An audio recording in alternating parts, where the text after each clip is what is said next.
দীর্ঘ অসুস্থতার পর না ফেরার দেশে প্রবীণ অভিনেতা, নির্দেশক ও নাট্যকার মনোজ মিত্র 12 নভেম্বর সকাল 8:50 দীর্ঘ অসুস্থতার পর 86 বছর বয়সে শেষ নিঃশ্বাস ত্যাগ করলেন অভিনেতা। দিন কয়েক আগে শ্বাসকষ্ট, সোডিয়াম পটাশিয়ামের ভারসাম্যহীনতার পাশাপাশি বার্ধক্যজনিত আরও বেশ কিছু সমস্যার কারণে হাসপাতালে ভর্তি করানো হয়েছিল তাকে। সেখানেই মৃত্যু হয় তার।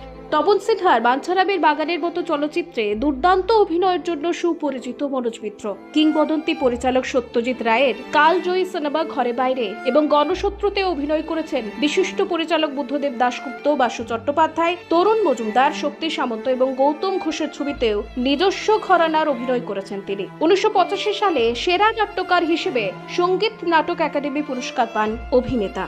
বেশ কিছুদিন ধরেই হার্টের কঠিন অসুখে ভুগছিলেন তিনি। এছাড়াও হাই ব্লাড প্রেশার, ডায়াবেটিস, কিডনির অসুখ, সিওপিডি, ডিমেনশিয়া, হৃদযন্ত্রের বেশ কিছু সমস্যা দেখা